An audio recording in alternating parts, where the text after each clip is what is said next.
It's December the 18th, 2025. While most of the United Kingdom is preparing for the holidays, a series of explosive disclosures is about to pull back the curtain on a digital siege that has been months, if not years, in the making. This isn't just about a data leak, it is what insiders are calling a moment of radical uncertainty for British national security.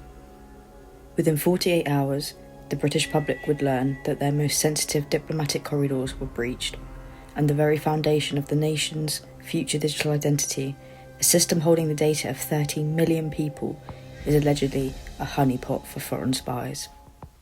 The story begins in the shadows of October 2025, deep inside the Foreign, Commonwealth and Development Office, or the FCDO. A technical issue was detected. For 2 months, the government kept it quiet, but on December the 19th, Trade Minister Chris Bryant was forced to step in front of the cameras to confirm the unthinkable. The FCDO had been hacked. While the government tried to play it down as a low-risk incident that was closed quickly, investigative reports painted a much darker picture. Intelligence sources pointed to a sophisticated, state-sponsored actor known as Storm 1849, also tracked by researchers as Arcane Door, a group with deep ties to the Chinese intelligence apparatus.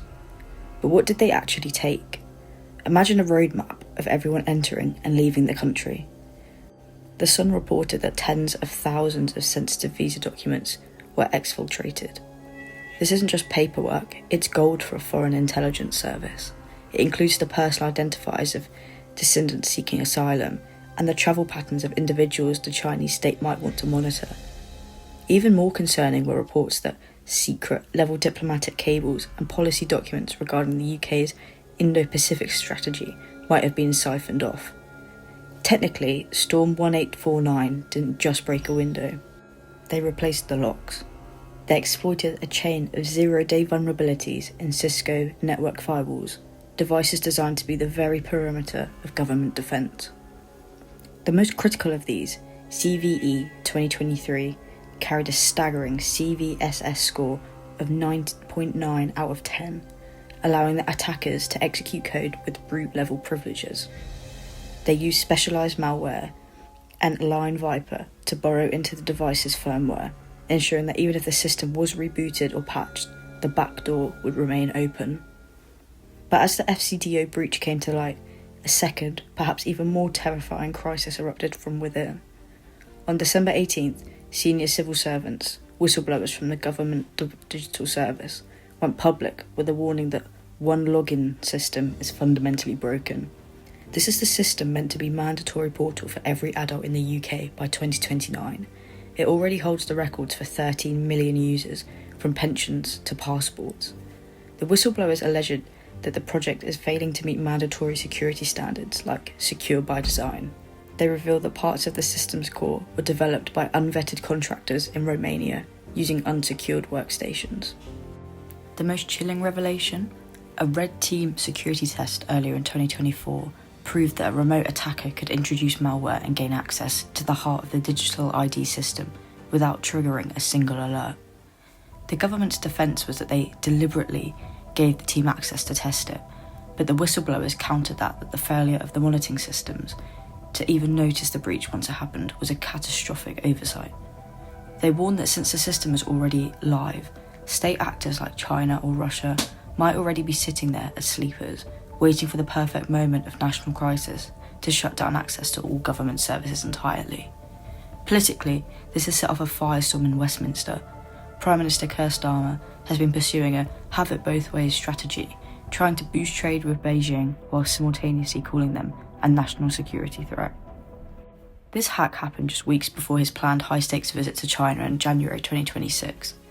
Critics are now asking, how can the UK reset relations with a power that is actively raiding its diplomatic files?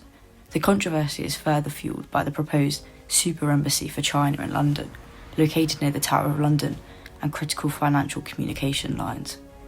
Opponents argue that approving this project after such a massive breach would be a historic dereliction of duty. Meanwhile, Beijing's response has been one of strong dissatisfaction, dismissing the allegations as groundless speculation and political manipulation. They've even counter-accused the UK of being a springboard for US cyberattacks against China.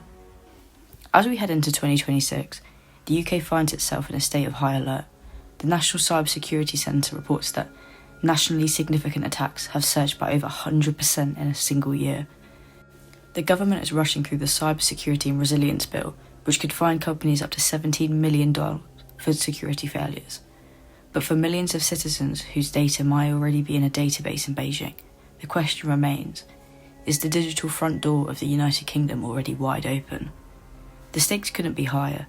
This is no longer just about stolen emails, it's about the integrity of the democratic processes and the very survival of the modern digital state. Stay vigilant, because in the world of radical uncertainty, the next disclose is always just one click away. If you enjoyed this video, it would mean a lot to me if you subscribed and checked out my other videos. They're factual and informative and are never opinion based. Thank you for watching, and I'll see you in the next one.